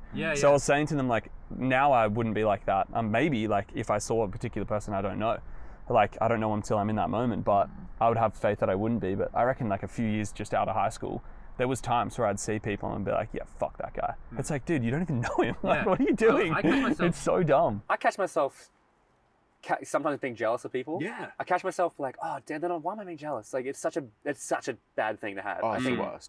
it's so ingrained in us, the jealousy thing. It's like the age thing, right? As soon as if you're like, oh, that person's crushing it, if they're younger than me, God damn it. Yeah. Even if they're like 1 month older than me, I'm like, well, I can still catch up to them. Like, but they're always going to be a month older than me. So You're just trying to make it binary. You're trying to make it like a time-oriented thing. Like, You're trying to you're trying to calculate, quantify like how it works. We're at that, like we're 22, like going 23. It's kind of just like we're on the border. Like, you know, when we get to like 25 and there's like that 21-year-old, like, fuck. But like, that's such a toxic You gotta thing drop to it. have. Yeah. The worst. You want to catch yourself, because I don't do it much, but I catch myself every now and then, or seeing even someone on TikTok who's like, views are down for me, but how are they getting views? What are they doing right? Blah, blah, blah. Like, you just got to focus on yourself in that situation. And what I learned is to genuinely be happy for the other people. You want to switch it, and you can. It is as simple as It's such a mental thing. It is literally. And you don't realize you're making that choice to go down the jealousy route because it's wired in you to do it every time. But I was talking with someone, there's a 28-year-old on my program, and they were just like, oh yeah, he's just like, he's so impressed with what you're doing and all these things. He's just like, oh man, what have I done? I'm 28 and I'm not doing any of this stuff. Dude. And they were just like, yeah, don't be like, you should be inspired by it. And that's what I hope. I had once, and it did rattle me, when I was out with my ex ages ago. We're lining up for like a club, and these like 2 girls come up to me, and one's just like, I've seen you on TikTok. And I was like, oh, thanks so much. And she's like, oh yeah, that's so cool. And it's kind of awkward. And then she just goes back to the line. And then she comes back up. She's like, I'm so sorry. I have to ask, what's your handle? Because I can't remember. Oh, that's fine. No one remembers TikTok names. They see you, right? Yeah. I was like, I put it in, and she's like, you're the podcast. I know I've seen you before. And then she goes, oh, your videos like give me heaps of anxiety and like make me feel stressed. And I was just like, What? oh. But she said it with a tone of like, she was like drunk, but she was fully serious. But she wasn't like saying it as a bad thing. But I was like, the words you use. Yeah. But it rattled me. I was like, man, that's not the goal I want. I don't want people to feel like they have like stress or anxiety. And I honestly do think it's as simple as like, oh, that person's getting there, and literally you can switch it and go, that's inspiring me, or that's amazing, good for them. It is as simple as a switch. 100%. Like, it's a conscious switch. Definitely. And to genuinely be happy for people it just alleviates stress and pressure. It does. You just become a better person. Like Luke, obviously growing up with him, being one of my best friends, like seeing his success super early on, and then just like, what am I doing? Look at where I am. Like really feeling down on myself, and like, damn it, why is he doing that? Like, that's so cool. But then it's like, he's literally one of my favorite people on planet Earth, and look at all the amazing things he's achieved. I'm genuinely so happy for him. and so grateful and so inspired by him and what he's done. And he's the one person for me that makes it like super achievable in my mind, because I saw him as a 14-year-old. I knew what he was like. It's like, Dropkick. yeah, it's like, look at what he's done now. It's like, that is insane. Yeah. And it just makes it really real when you can see the process, because quite often people just see what you've achieved. It's like they don't see, it's like the iceberg analogy, they don't see all the work that went into it. And your gut reaction is always going to be jealousy. That's like your human, you're like, oh, jealousy, but catch yourself and then switch it and be like, no, that's cool. Because I mean, let's say like Luke reached out to me, right? Let's say Luke got jealous of me and went, oh, and he wouldn't have never messaged me. We wouldn't have that, and I wouldn't have met you and all these things, right? Yeah. Whereas he just went, hey man, I love what you're doing. It's so cool. We should catch up or something. And I think that's, you got to remove your ego or like, jealousy is such a toxic thing. Oh, it's the worst. I wonder why that's wired in us. Like how did that even become a thing? I think school. No, as in like humans. Like, why do we get jealous? I think what is the need for that? I think school puts it in us. Yeah, okay. Honestly. So you feel like before school we don't have any element of jealousy? When you're a kid. Yeah, you don't. Yeah, no, not really. Do stuff. Yeah. Like you might be jealous if your sibling gets more attention from their parents, maybe. But yeah, like, I think like that's what you see, and it's probably just that subconsciously gets fed into you. Yeah. Like, because that's what we're craving, right? If you come back to like, what is it we really want? We really just want love. Like as people, that's what we want. So when you see someone else getting more love than you become jealous of that instantly. And then that brings and then through it becomes, school. then it goes into Because it's like, materialistic oh, items, this person's career. Yeah, exactly. and then So it once you starts start with love. comparing yourself to others, it's a slippery slope. Especially, and the issue with comparing yourself to others is like, they show the highlight, the iceberg, right? Like I got a lot of stuff. You guys know some of the stuff that's behind the scenes. I'm not going to share that because it's private. And it's not like I'm struggling. But there's a lot more complications with the program behind the scenes to get this thing up and running. Yeah. It's going really well and I'm happy with it. But I think there's a lot more work behind the scenes people don't realize. Definitely. And so, yeah, just never, you don't want to compare yourself. I think I'd say compare yourself to who you were in the past. Like compare yourself to 2 weeks ago. Have you improved? That's the only person. Like don't compare your chapter 3 to someone's chapter 14. Yeah. It's like, you never know what advantages they may have had. Yeah, they're younger than you, but they had their dad who connected them with one person, which set them up, or whatever it is. But just focus on yourself. That's a big thing. And that's the only thing that will get you moving forward. Like comparison is just going to stop you right in your tracks. But if you can just keep like going with yourself, Comparison is the thief of joy. Yeah, as they say. 100%. Like and that's never been more prevalent because of social media. We can just compare ourselves all day on Instagram and whatnot. Limitless comparison. Limitless, yeah. Like I honestly think older generations were happier because they were almost ignorant. They were ignorant to like how many successful people there were out there because you don't see them. They just like live their lives. They didn't have social media. Literally talking about that last night. It's like say 40 years ago. It's like all you're doing is if you live in a normal small town, you're comparing yourself to someone who works a 40-hour week and has 2 children. Yeah. I'm a big fan of ignorance. Yeah, Yeah. oh, Like 100%. honestly, It truly is bliss. like I'm totally fine with it. I remember once when I was like 18, and my girlfriend at the time, like she'd go out and she like told me about like, oh, these guys are hitting on me and stuff. I'm like, look, honestly, go out, have fun.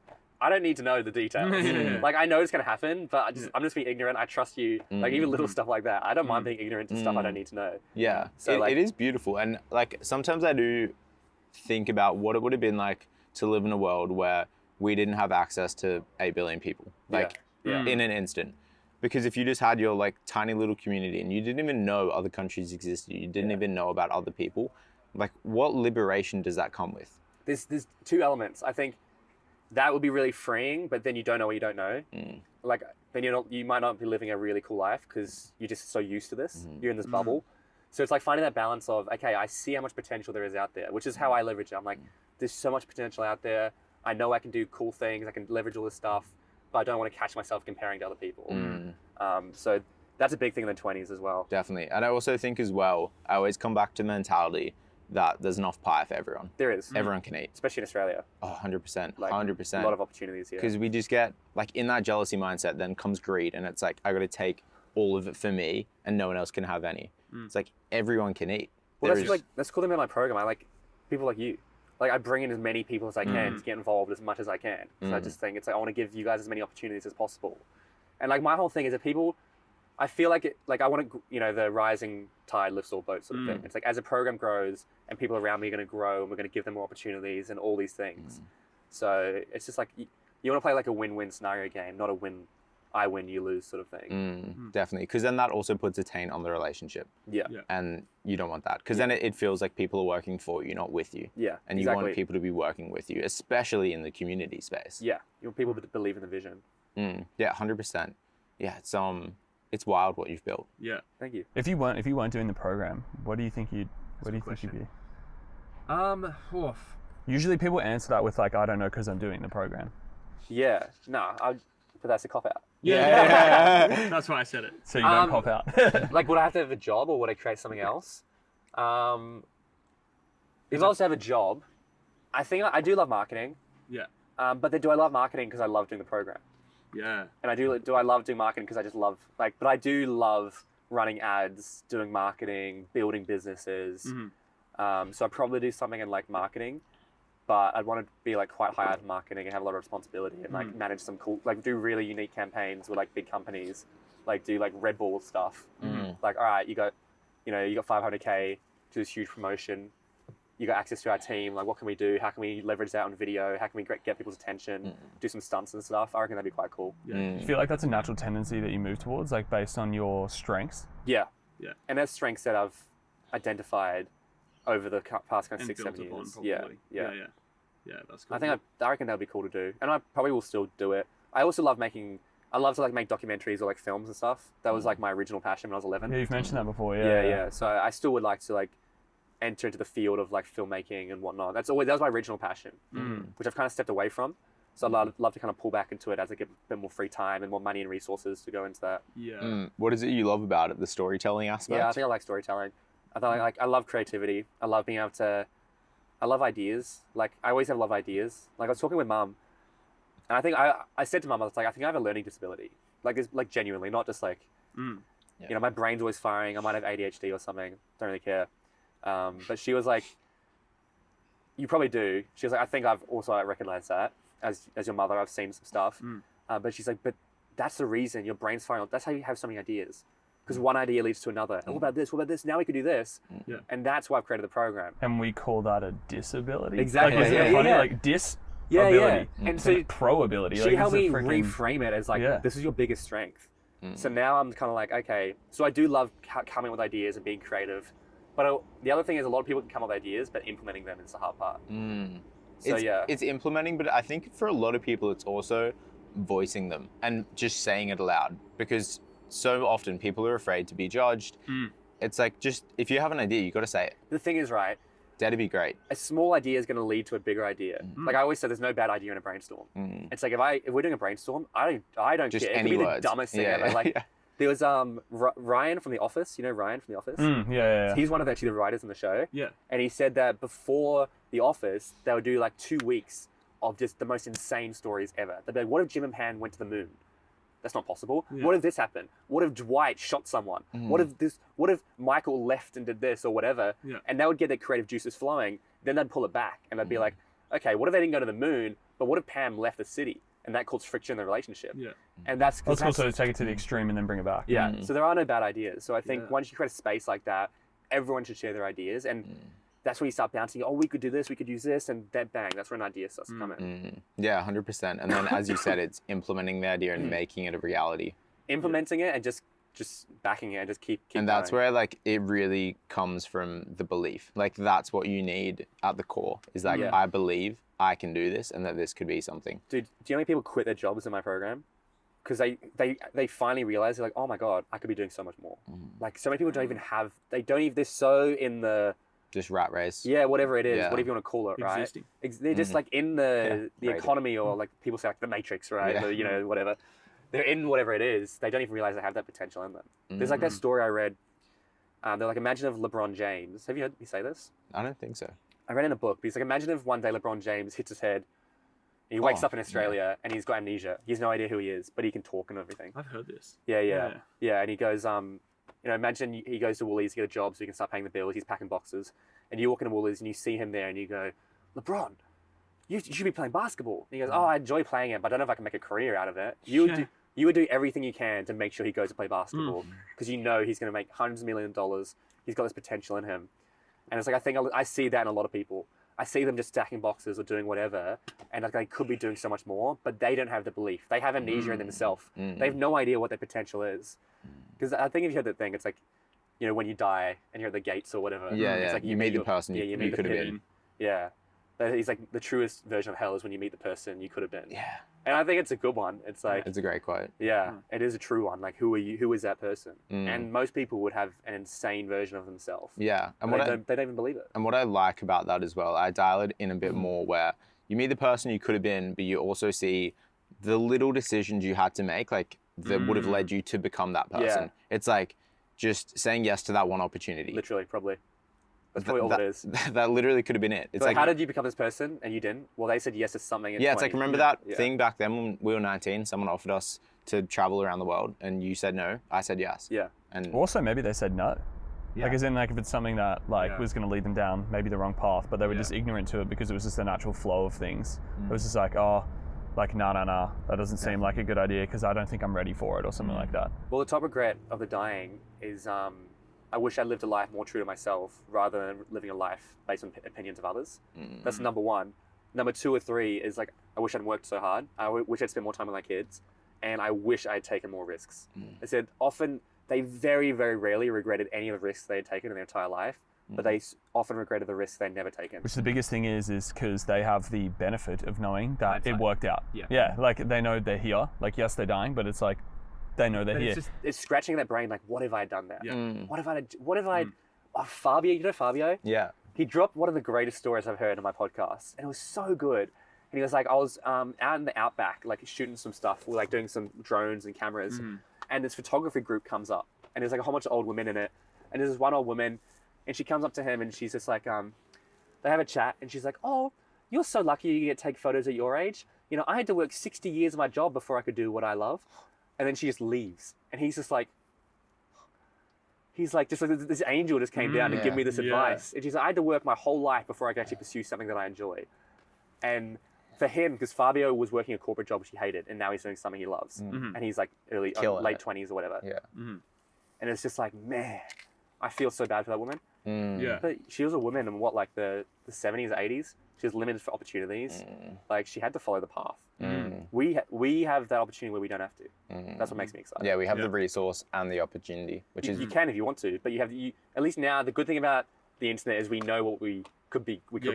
Yeah. The downside is if you see it like that. Yeah. The downside is we compare ourselves to others. Yeah. So you've got to find that balance. 100%. And I think for me personally, like in those moments where it's like, do I do this, do I not? I always get, I don't know what it is, but I always have this perfect moment of clarity where I ask myself, if I'm to walk away from here not doing this thing, how am I going to feel about that? And the answer is always like worse. It's a comfort zone thing, right? Yeah, yeah. Say, when you're inside your comfort zone, you step outside, your heart's racing, you enter the fear zone, and you're like shitting yourself. That's when like you're on stage, whatever it is, and you have 2 options. You can step back in, or you can push through. And most people step back in. They go, whoop, no, never mind. But if you were, and the way we always go, like, what emotions do you feel when you're in the fear zone? Stress, anxiety, fear. Okay, so why would we step outside a comfort zone if you're going to experience that? You wouldn't, right? But if you were to push through your comfort zone, what do you feel? And you've finished it. You've walked off stage. You've done what it is. How do you feel? I feel accomplished. I feel like proud. All these words. And we go, okay, we've now switched it. You know it's going to suck when you step outside. But you know if you push through, you're going to feel good when you do it, whether you succeed or fail. And that's where we enter the growth zone. And so you always, like, whether you succeed or fail, at least you gave it a shot. And you know the mindset you have to approach is like, I failed a lot of different things, and you just got to keep going. Just keep going. Definitely. And just pick up from it. Yeah, and I think it's doing just enough to stand out. Like when we made the drive, I really noticed this lesson, or I learned this lesson where, because my car's painted in chalkboard paint, very I don't know what the word would be, very, very exciting, very creative. Yeah. And we were parked in this car park. There's about 10 other cars there, and they're all different, but they all look just the same. Yeah. And then there's my car, and it stands out just enough to catch people's attention, to pull them in, to start conversation. And I really realized if you want opportunities in life, like, just do enough. You don't have to be the most standout. You don't have to do something crazy. Do enough just to stand out that little bit, and people start to notice you. And from there, it's... Dude, the amount of dates I've been on where I'm like, so what do you do? And they give me like a 1-minute thing, and then they ask me what I do, and it's like, they just ask so many questions. They're so curious. Like, what about this? How do you get into that? Whereas I'll be like, so what do you do? Oh, I'm in marketing. How do you get into that? I just kind of... Yeah, it's just, yeah. And they know, and I was like, I'm trying, clutching at straws. It's like, if you do a few interesting things, like have a podcast or like whatever, like the drive, the walk we did, man, people, I could talk about that for ages. Yeah. People ask so many questions. Like, oh, we did a 100-kilometer walk. Like, how'd you do that? How'd you plan that? Wait, did you do it by yourself? It's like if you just start to do some interesting things, you're right. People start to gravitate towards you. And usually it does come from stepping outside of your comfort zone. 100%. Almost exclusively. Yeah. Like that's a big thing. Yeah, super I think exciting. Step outside your comfort zone, and like a big thing I've been looking at is like why do I? Because I feel like I feel very in tune with what I'm doing with my life, and I know almost so many people are lost and like haven't got that. And like how do I have that? I think it's so many people. You find purpose and responsibility. Mm-hmm. So if you're like, oh, what's my purpose? When you have responsibility, you feel a lot more purpose. And I think it's where like having the mentors, right? Why do people want to be mentors? Because they want to give back. They want to help people. It gives them purpose. Yeah. And so I feel like I have a lot of purpose because I have so much responsibility. Yeah. And so if you feel like you're like, I'm not sure, like start getting outside your comfort zone and try to find some responsibility in your life because it's going to give you a lot more purpose and make you feel more fulfilled to get up. And it doesn't have to be in work. It could be family. It could be like, all right, I'm going to take responsibility of fixing my relationship with my family. Whatever it is. Hey, and like, that's not an easy task. That's incredibly hard. Yeah, that is. Do you know how like difficult that is compared to maybe building something that you know the tool? Like, it's almost like when you have to do something like that, you have no tools to do that. You have to figure out what tools to use, and sometimes it's not the right tool. It's like if you're building something like a business or whatever, you can like find examples of maybe something close to something you did, but like actually doing. Yeah, it's almost like responsibility is almost like the seed for the plant that is like purpose. Yeah.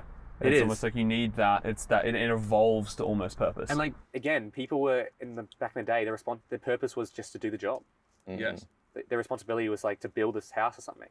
You know, I think tradies have a good amount of responsibility because it's like they've got a project, they're working on that, and it's like you're overseeing that, and it's like once that's done, you're like so many people I've noticed who are really wealthy. Once they retire, they lose it. They're like, what am I doing? I need to do something because I need some responsibility, some purpose. Like I have no intention of. Even if I could retire, retiring in the makes next 5 no years, sense to me. Yeah, I don't really understand. I do want to travel a lot, but I don't even. People are like I just love to travel the world. It's like you'll get sick of that at some point as well. Yeah, 100%. You might get sick of it after a year, 2. You might do 5 years. At some point, it's just like, what am I doing? I need you. You're gonna want to start a charity or do something for responsibility. I think. We're designed in a way where like us gaining responsibility makes all the sense in the world. Like look at our brains. The fact that we can like have a memory, the fact that we can make decisions just breeds, the fact that we have like bodies capable of working makes sense that we need a level of responsibility and purpose in our life. It's a craving. Like otherwise, it's like, why are we here? It's what gives us value. Right? It's what gives us so much value. Like if someone comes to you like, I need food from you, that makes you feel so good because you're like, wow, I'm actually helping this person. It's like, you know, I think Luke said it as well. Like in India, when he goes from driving Lamborghinis with people to people who like barely have food on the table, it's like people with barely have food on the table, like Maslow's hierarchy of needs, right? Their responsibility is survival. And they don't deal with like anxiety or like a lot of like common things we have here because we have all those needs met. And so we're above that going, all right, well, what am I doing with my life? Whereas they're like, just like, we just need to survive. That is your responsibility. Definitely. And there's a certain liberation that comes with that. I interviewed a homeless man a few months ago and I asked him, like, why is he so happy? And he just broke it down. He's like, I don't have gas, I don't pay bills, I don't pay a phone bill, I have no electricity. I don't have any of these daily stresses that most people living in the city have. And that's why I'm so peaceful because there's no weight on me. It's like the monk thing, right? Yeah, like the simple life, which is, it's like finding that balance.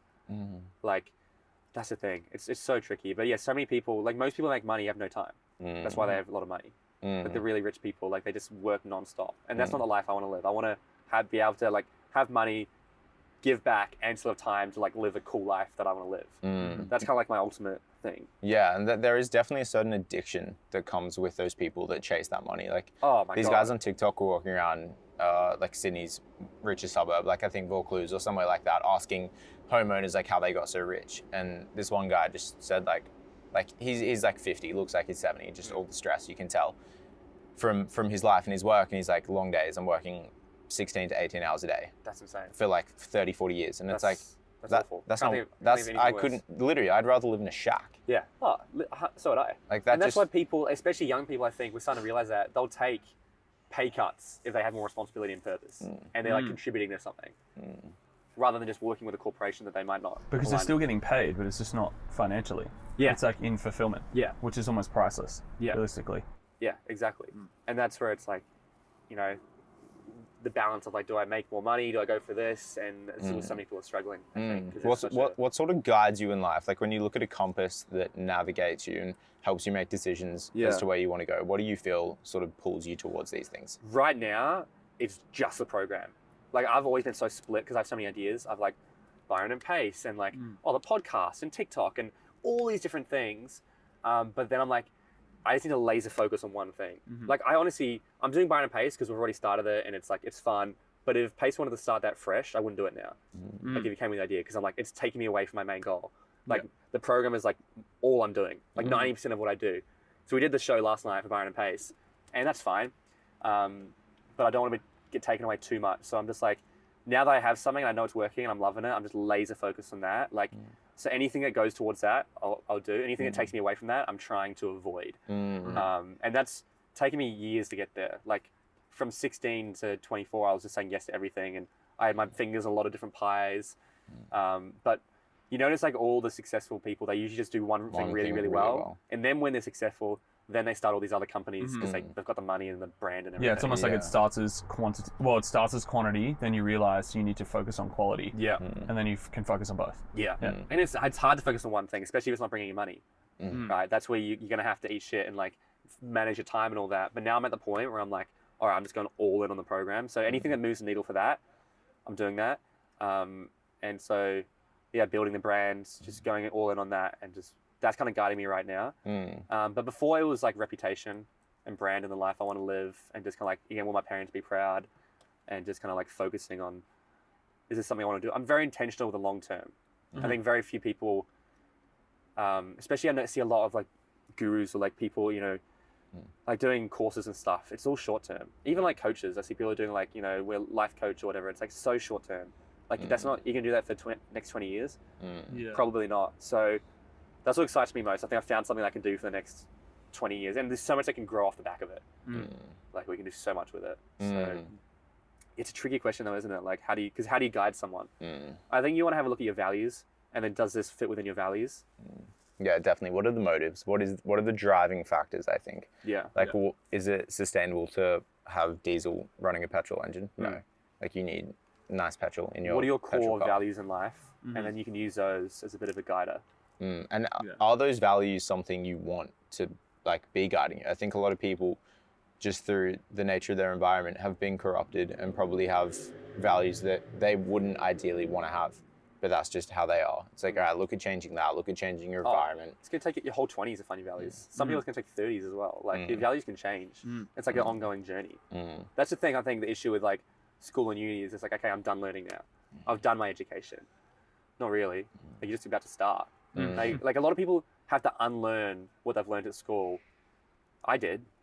Like you had literally enter your 20s, you actually got to unlearn a lot of the mentality that school teaches you, and actually relearn these new skills in order to actually thrive, which is crazy to me, because it's like school should be, the number one goal of school is to like prepare you for the adult world.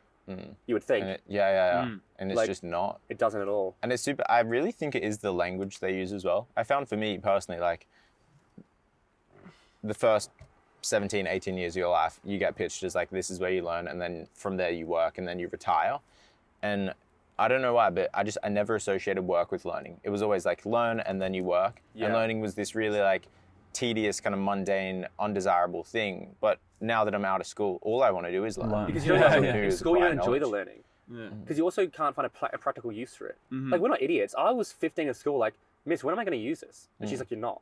Unless you become a biologist, you're not going to use these skills. And people are like, it's good to know. Yeah, sure, it's good to know versus nothing. But the opportunity cost of learning skills that I'm actually going to use would be much better. It's almost a cop-out. Like, it it is a is good to cop-out. learn. It's like, sure. People say that to me all the time. They're like, oh, but, you know, I did 3-year degree. I don't use a degree, but it, like, you know, it helped me become an adult. I'm like, you didn't have to pay $40,000 in 3 years of your life to become an adult. Literally talking about that last night. Go to Thailand or go travel, and you're going to become an adult really quickly. Yeah. You're going to learn these skills, and you're going to spend money and get experiences, and you're not going to be in debt. Yeah, because personally, it's like, for me, uni's not it's not an undesirable option. It's more like when we had mentioned this bunch, but like when it's the default.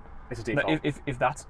If like $50,000 minimum of debt and 4 years of just like dedicating yourself to that. And uni's if that's your default, that's insane. It's not what it was. Yeah, People no. aren't having the connection. It's too saturated. Like, dude, you even heard the story. So, my mum's an occupational therapist, and when we're in the Grab Barrier Reef, she's still friends with her uni crew, 30 years later. Wow. And they hang out, like, do like a yearly trip. And we were at the Grab Barrier Reef with a bunch of them, and all their kids were there, and it was super cool. And during the trip, we had no Wi-Fi, no signal. Mum gets an emergency call, and it said one of the women who didn't make it, her best friend, died. Wow. Brain cancer. She's had it for like 2 years. And so it wasn't a shock, but like it was so crazy to me she died when everyone was together. Yeah. And so we all did like this huge thing. We booked out this area and everyone ran around and shared their favorite thing about Genevieve, her name. And I was super emotional. Like, I don't know how my mum, she was so put together and everyone was sharing this stuff. And I didn't even know her that well. But I remember like looking around, just like, these are friends from uni. It's like they have friends for life. Here they are mourning one of their friends with all their kids around. It was one of the most beautiful things I've ever seen. And I remember thinking, this does not happen anymore. This is not happening. I know so few people that have lifelong friends from university, because now uni is like, you go into all these different classes. It's not as social. So I think the other reason is, like, from the first 18 years of your life, you've had your life mapped out for you. And so you learn to crave stability. You know, in year 2, you're going to be in year 3, then year 4. You might move countries. Anything could happen, but year 5, 6, 7, now you're in high school, 8, 9, 10. Oh, now I choose my electives. Now my marks actually matter. 11, now you're in year 12. Now you're 18, and you're like, holy shit, I have to make a decision for what's going to happen now. Everything else has been laid out for you. And so what do? We crave stability, and uni is a very easy 3 years of stability. It buys me 3 years where no one's asking me, what are you doing with your life? Oh, I'm studying this degree, and they don't question it. Whereas if you're just doing nothing, then your parents are a little bit ashamed, or your friends are going, and your friends' parents are like, oh, what's he doing? Oh, he's just figuring it out. It's like, the other people figuring it out, they're just at uni figuring it out. And they're losing money to it. Because 1 out of 3 people in Australia are not finishing their first year. That's wild. If I had 1 out of 3 people not finishing my program, I'd be out of business. Yeah, you'd be screwed. I'd be completely out of business. So yeah, I have pretty strong opinions on that. I don't think it's inherently bad. I think a lot of people have to do it. It's more like, are you going for the right reason? Yeah. Do you need this degree? Is it going to help you do what you want to do with your life? There needs to be more weight, and it can't just be the default. It's a snap decision. It's a just default snap genuinely- decision. And it's I'm like, insane. what are we doing? A 3-year decision, plus more probably, and tens of thousands of dollars, and it's just... Yeah. It's my just God. generational thing. Do you know how much isn't people it? think about my program? It's like a 20th of the cost. Yeah. It's 2 months. And they're still like, should I do it? Should I And do you're it? going to get the most value out of it. Yeah. And they're like, should I do it? I don't know if I should do Yeah. it. Yet they jump into this without even thinking about it. It's just mind-blowing to me, because uni has monopolized the secondary education. Yeah. It's crazy. Yeah, no, for sure. And it's frightening. Like, it's crazy. I think it comes from the fact that, like, maybe, 30 years ago, it was like maybe 20% of people went to university. Yeah, And it's yeah. like those people become the successful ones. So it's perceived like as they're the high ones with the achievers, doctors, lawyers. So then this gen's just been like, oh, that's the answer. Yeah. And now it's flipped. Like, and for that to, I can never wrap my head around it, because it's so many years of just like that being the case that now it's crazy. just like, that's the default for everyone. And again, if you're doing it for the right reasons, great. But it's just, I see too many people who aren't doing it for the right reasons. Like Definitely. everyone I meet is like, yeah, I dropped out. It's crazy. And you even see it in the program, like speaking all the time. to the program and the people in it. It's like, what do you do? I'm doing this apprenticeship just because my parents told me to, or I'm at uni because, that's what I was told to do. Yeah. But I really hated my degree, didn't want to be there. It's like, that's why I'm here. I mean, most people in my program are lost. It's a big reason they join. Right? That's what I'm saying. So many people quit their jobs during the program because they're like, oh, actually, I could do a lot more. I want to do a lot more. They start businesses and stuff. And that's what I love, even just giving people the belief and understanding they have that potential, and then they can go and do it themselves. But just by being able to unlock that with them is very exciting. Imagine also, have you ever thought about this? Like, imagine someone who does your program, right, gets a lot of benefit from it, but then goes and does that tertiary education. That person versus if they did your program or not would take that tertiary education, a completely different mindset. Well, I think my program is actually a really good complement to someone doing a uni degree. Yeah. Because we give all the social elements and the more Definitely. practical learning. Yes. And so I'd be open to partnering with unis. Like, again, I don't hate universities. I more hate the way we jump into it. Yes. And more the societal expectation. I hate that bracket though. How people just like someone like you would get put in that bracket. Yeah, you either hate it or you love it, right? It's like, it's And not binary, dude. Yeah, like, yeah. it's just not how it works. It's And not a then yes or no. also the hierarchy, though, that exists within if you go to uni or not. Like, I dropped out of school, didn't go to uni, did an apprenticeship. Yeah. Like, It's your flop. yeah, I'm a flop. And like, there fully is that hierarchy and there is that stereotype attached to it, which is also such a pressure for kids to go into uni. Because it's like, oh, I don't want to be looked at as that guy that dropped out of school and did an apprenticeship. My parents are amazing. They never really pressured me. Like, mum made me apply, and I got into uni. She was like, just apply because it's backup if you change your mind. But they had no shame for me to doing it. But even my mum, who I think is like one of the best examples who didn't fit the traditional mold, she even admitted, she was like, when I was with some of your mates' parents and stuff, I was a little bit, when I said Byron's just figuring it out, he's just taking a year off or whatever, there was a part of me that was like, I didn't want to say that. Wow. Yeah. And she's like the biggest version of my opinion. Like she loved what I was doing. You know, now she can say I'm doing all this cool stuff or whatever. But in that, It's In the that faith position. thing. There is an element of faith, Yeah. and that's what it is. But it's back to your point. It's like the stability. Like parents can be happy because it's like they're doing something stable. you honestly, you just got to back yourself. Like you definitely want to listen to people in your life, but even sometimes your parents and teachers are going to be wrong. And it's like that's where you really just got to back. Who are you? What do you want to do? And because the thing is, even if you do something and you fail, it's like at least you gave it a shot. People will be like, "Oh, you failed." Like people, I remember I've had people like, "I'm starting this. I know they're going to fail."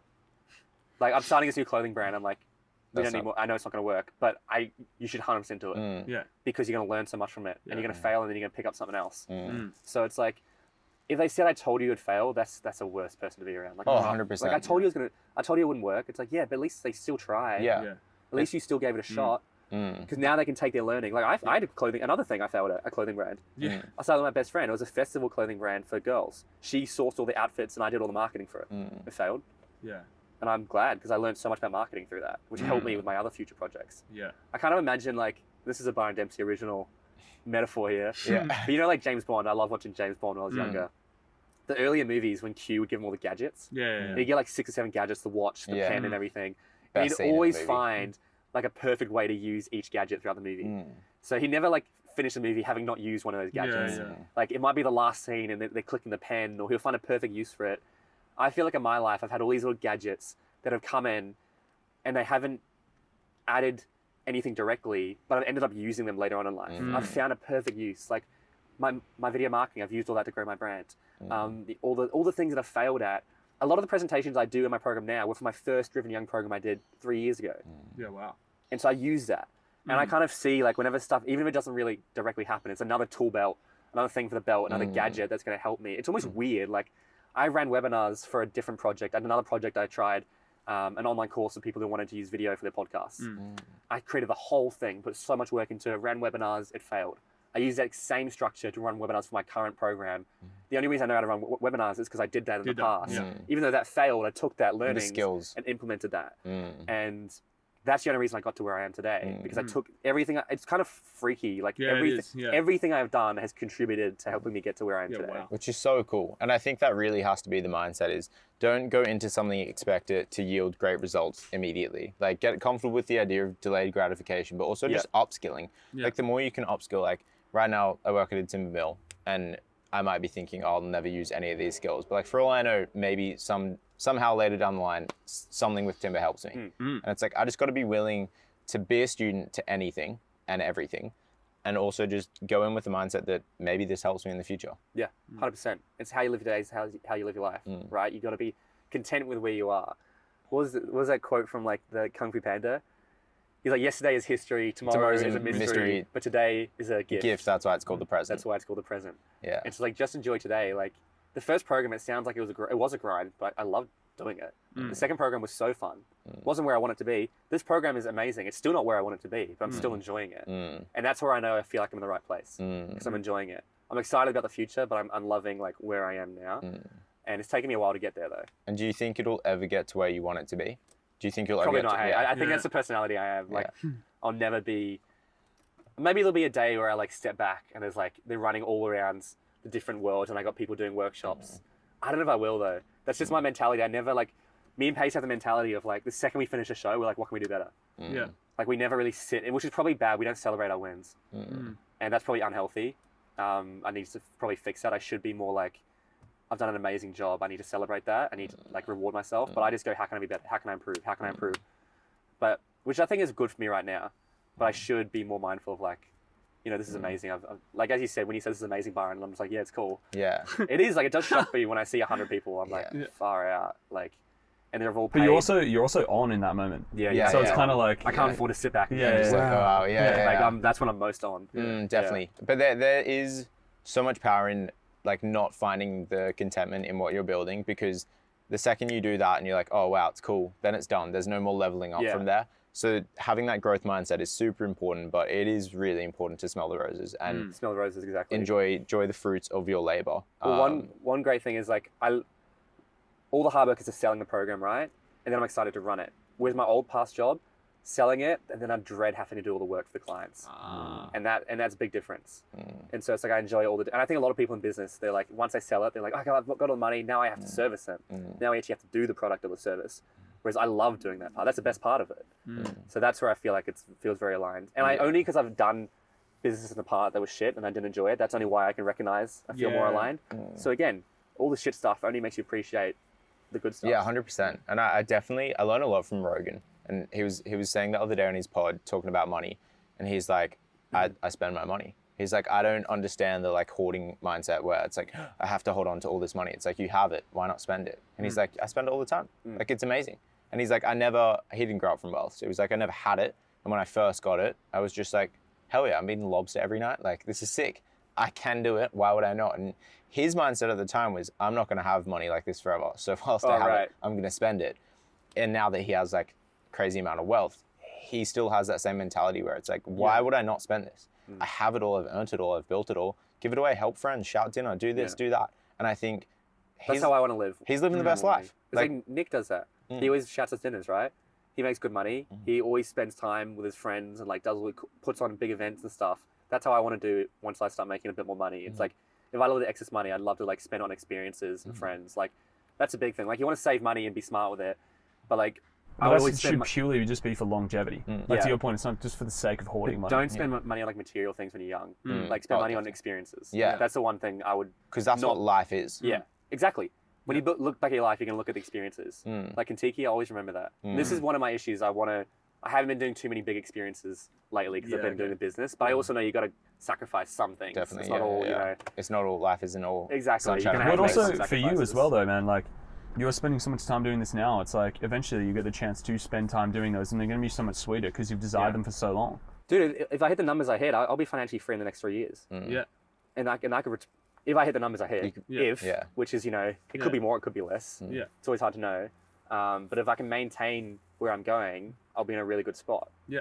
But I don't know. Who knows? It's unpredictable. And it's really ensuring that you don't get caught in that loop, because so many successful business people will just keep chasing the money, keep chasing. Like, they see it coming in, like, could I double it up? Could I go more? Could I go more? It's like, bro. That's what I mean. All those like hyper successful people, they don't have good relationships with their family or friends because they're just always working. It's like, so what's the point in having lots of money if you're just always working? It's almost like, what do you guys think the thing is? Like, do you set a cap? Because like Rogan talks about that. He's like, you got to know when you have enough. And like, so cool, that concept's great, but everyone's definition of enough is different. Like, depending on who you are, what you grew up with. Well, some people, like, look at Elon Musk. Like, he's always doing new projects. That's just him. Like, some people, that's what Dad was like. There's some people out there that are just freaks and they're just wired differently. And you can't compare yourself to them. Like Elon Musk type who are just like freaks. 18 hours a day sleeping on the factory floor. Like, they're just different. Like, that's a different level of obsession. Exactly. They're obsessed. And same with a lot of people. And so, but again, like, I've read Elon Musk's book. He's like, I wouldn't wish my life on anyone. It sounds awful. Yeah. How many, he's got like 4 wives. He's got all these kids. Like, I read his book and I was like, holy crap, this guy like he sounds miserable. He went like 10 years without a holiday, ever taking a day off. It's just like, holy shit, this is awful. It's not a life I want to live. Yeah. So, yeah, be careful idolizing really big people like that, because they're not always living like a great. They might put it out online, but I don't think it's that great. I think it's quite easy just to, like, if you don't know what you want, it's easy to pick someone like him who's just hyper successful because you have no definition of what you want. That's how so you look at that. Up, right? Yeah, because you look at that and you go, oh, okay, well, that's the best version, what everyone deems. So I'm going to pick that. But if it's like, if it's someone who knows who you are, confident who you are, you're able to pick your heroes. Like, you're able to pick who you want to be like and have like 3 or 4, 5 different people who are good at different things, build yourself. I think there's a lack of quality male mentors, which is how Andrew Tate, I think, blew up. Because a lot of young boys are like looking for that. They see him with the women in the cars and they go, that's who I want to be. And bang, they latch onto him. And so that's something I like to do, kind of put out more content like that.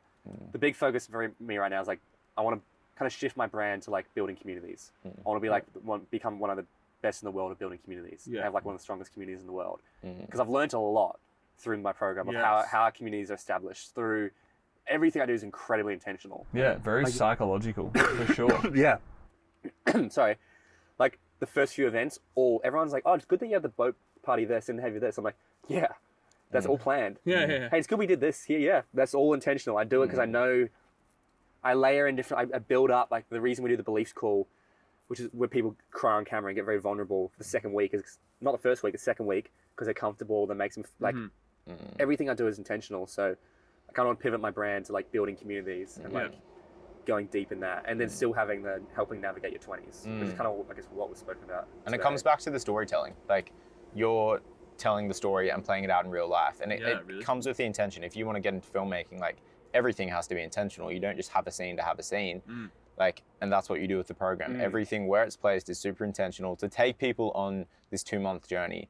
And again, you can't control how they perceive it, but you can control like many things, and you can try to guide them in a way where you want them to get to. Like, you have the end desirable, like someone finishing the Driven Young program, you have like an ideal student or an ideal like finish point. And you want to get people as close as you can to that for whatever it means for them. And how you orchestrate and how you plan it. I give them everything. But like, still, if you don't come along, there's only so much I can do.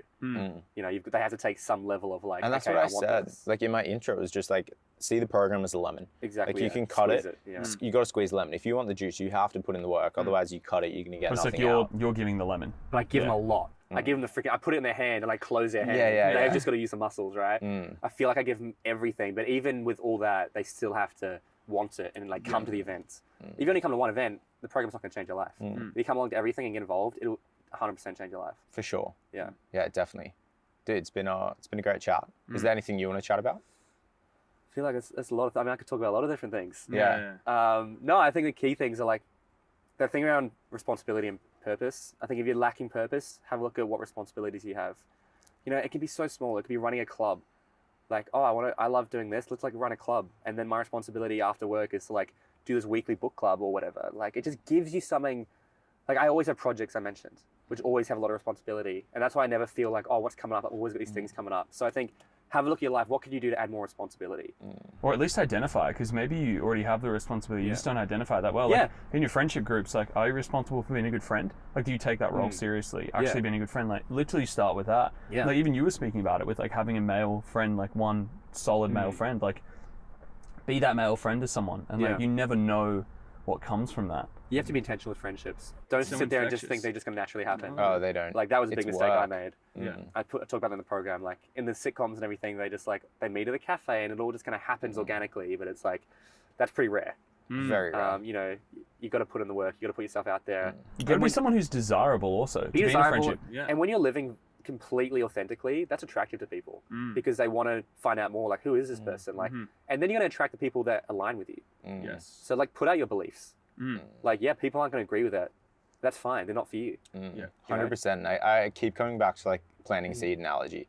If you want to like grow a tomato plant, you have to plant a seed in the right soil and the right environment. You have to water it, and it'll eventually grow and bear great fruit.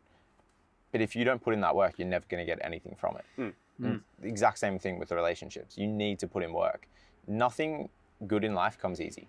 Like, I truly believe that. Like, you want a really nice meal? Good. You have to cook. You have to put in work. You don't Or just... you have to make money to pay for that meal. Exactly. Yeah. 100%. There's always an element of work. And that is what makes it so valuable when you go through the shitty process to get the prize. Well, actually, one final thing. I was like, I'm really trying to, my mantra of like the year is, at any point, I'm either working or I'm recharging. That's like my mantra, work or recharge. That's it. And so I have to either be working or recharging. And so, you know, going to the gym, I'm not working, but that's healthy. It's recharging. Jiu-jitsu is recharging. Going out with friends, not getting smashed, going clubbing every weekend. That's not recharging. But the way I go out with friends is recharging. You know, I want to live that so to the point. Cleaning isn't recharging, so I should hire a cleaner. For me, cooking's been a pain in the ass. Now I've got all the meals. I do my muscle chef now because I just got to, because I know if I'm working, I'm going to make way more money, laser focus on the program, to the point where I can just hire cleaners and hire people to make me eventually. And I know that's extreme and most people won't do that, but that's kind of the mantra I'm trying to approach life with right now. I just want to be working or recharging because I know I can make way more money by focusing on work than I can outsource all the other parts of my life. So I'm just focused on that, and that way I'm not having to clean or do all these little stuff that I get caught up in.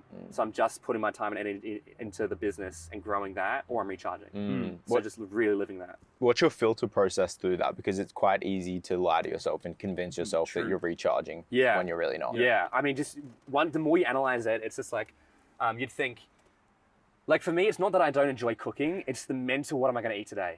it's like, oh man, because I got so much on. I love that I can just grab it, heat it up, and I eat. And so, and that's like it's literally recharging my body. I think it's just like, is this taking energy from me? Is it taking mental time and energy from me? If I'm out with friends, it's not, because it's actually recharging me. Going on TikTok all night, that's not recharging me.